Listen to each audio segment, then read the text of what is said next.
স্থানীয় সরকার উপদেষ্টা আসিফ মাহমুদ সজীব ভুঁইয়া সে তার নিরপেক্ষতা হারিয়েছে, সে একটি দলের হয়ে কাজ করেছে, এটি প্রমাণিত। সে আদালত, নির্বাচন কমিশন সরকারে হস্তক্ষেপ করেছে, তাই তার অবিলম্বে পদত্যাগ করতে হবে। এই পদত্যাগ ছাড়া আমরা এখান থেকে যাব। আমার মূল এবং প্রধান উদ্দেশ্য, যেটি আজকে তো এখন আর বলতেও দোষ নাই, যে প্রথম যখন হয় আমি আমার নেতার সাথে আলাপ করে তখন আমরা এই বিষয়গুলো নিয়ে আলাপ করেছিলাম। কারণ আমাকে যারা চিনে তারা বলবে যে ভাই আপনিও জানেন আমি এইভাবে নেওয়ার মানুষ না, এটার মধ্যে কোনো কোনো গ্লোরি নাই, এটার মধ্যে কোনো বাহাদুরি নাই এইভাবে নেওয়ার মধ্যে।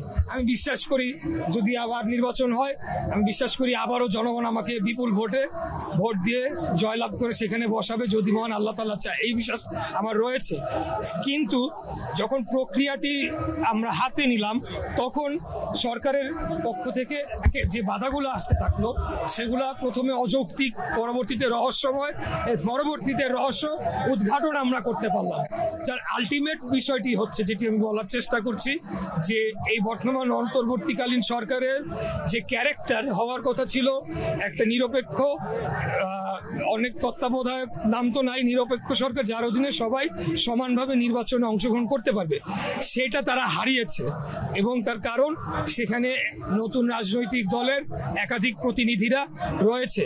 এনসিপির 2 জন সরাসরি প্রতিনিধি বলা যায় এখন রয়েছে, তাদের সাথে সিম্প্যাথাইজ করে এরকম অনেকে রয়েছে।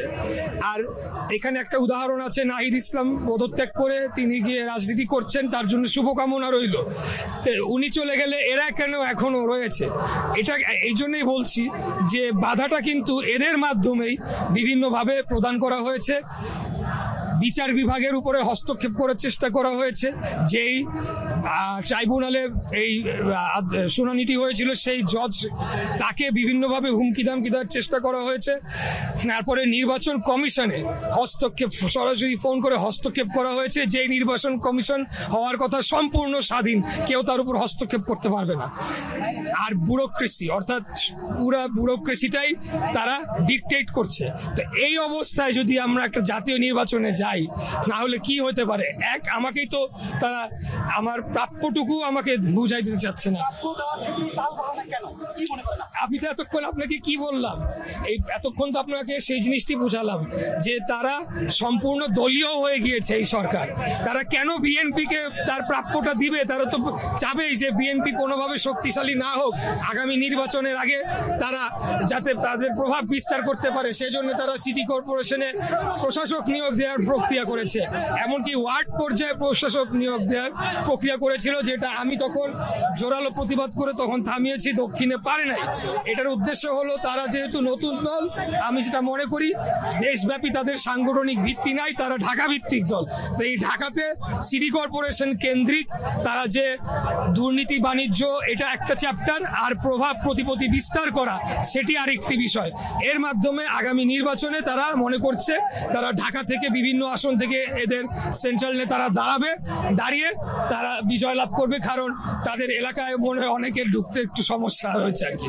এটা তো এই কারণেই আমাকে আটকানো। আর কিছু মনে করেন কি কি এখন পর্যন্ত ব্যর্থতা বা ভুল রয়েছে এই অন্তর্বর্তী সরকারের, বা কোন সিদ্ধান্ত এখন পর্যন্ত পিছিয়ে রয়েছে বলে আপনি না? ব্যক্তিগতভাবে তো আমি তাহলে তো অনেক কিছু বলতে হবে, সেই অনেক কিছু আসলে এখানে বলার না। আমরা স্পেসিফিক আজকের বিষয়টাতে আমরা থাকি, বা এই যে বিষয়টা কোথা থেকে কোথায় গড়িয়েছে, একটা আমার রায় শপথ গ্রহণ থেকে আজকে এটা কিন্তু একটা জাতীয় ইস্যুতে পরিণত হয়েছে, এবং আগামী দিনে নির্বাচন হবে কিনা, সুষ্ঠু সঠিক নিরপেক্ষ হবে কিনা, সেই সংকটে এবং একটা লড়াই মুখোমুখি অবস্থানে এসে দাঁড়িয়েছে। এটা তো হওয়ার কথা ছিল না। এই কারণে তো জুলাই আগস্টের অভ্যুত্থান হয় নাই, এই কারণে তো 17 বছর আমাদের এত ভাই জীবন দেয় নাই, এতদিন ধরে আমরা লড়াই করি নাই, এত কিছু হয় নাই, যে আরেকটা ফ্যাসিবাদ এসে পুরনো ফ্যাসিবাদের জায়গা দখল করে নিবে, এটার জন্য তো আমরা করি নাই। তো এটা আমরা হতে দিতে পারি না। আমাদের কথা খুব স্পষ্ট, মানুষ ভোট দেয়, মানুষ ভোট দিয়ে যাকে মন চায় তাকে রাষ্ট্র ক্ষমতায় বসাক, তখন আমাদের সেই ব্যাপারে কিচ্ছু বলার থাকবে না। কিন্তু এখানে আমরা দেখছি ইলেকশন মেকানিজম করা, প্রভাব প্রতিপত্তি বিস্তার করা, এবং এখন মনে হয় হাট একটা নতুন, আমি এগুলো বুঝি কম, হাট কেন্দ্রিক কোর্ট, হ্যাঁ ওটা তো বলছি, কোর্টের উপরে হস্তক্ষেপ দিয়ে তো শুরুটা হয়েছে, তারপরে নির্বাচন কমিশন, তারপরে ব্যুরোক্রেসি, এবং কোর্টের উপরে নিম্ন, এখন উচ্চ। বুঝাইতে পারছি? প্রথমে নিম্ন কোর্টেও করেছে, এখন গতকাল আপনারা দেখেছেন যে একটা সামথিং রিট, এই রিট করে 4 দিন যাবৎ শুনানি হয় না, অথচ আমাদের আইনজীবীরা, বিজ্ঞ আইনজীবীরা বলে দিয়েছে যে এখানে তারা যে রিট করছে তাদের গ্রাউন্ডই নাই রিট করার অধিকার। তো থাকতে হবে, আপনি কিসের ভিত্তিতে আপনার পাবলিক ইন্টারেস্টে রিট করবেন? আর আপনার ঢাকার ভোটার হতে হবে, দক্ষিণের ভোটার হইতে হবে, এখানে হতে আপিল করতে। রিট কেমনে করে? আপিল করতে পারতো যারা, তারা পলাতক, তাপস সহ যারা ছিল, রিট করেছে। এবং এই রিটের শুনানিটা নিয়ে আমার ধারণা তারা উচ্চ আদালতে প্রচন্ড রকম হস্তক্ষেপ এবং চাপ প্রয়োগ করেছে, যার কারণে একটা সাধারণ জিনিস যেটা একবারেই বাতিল হয়ে যাওয়ার কথা, নো অর্ডার হওয়ার কথা, সেটা আজকে 4 দিন যাবৎ কোনো মানে সুরা হচ্ছে।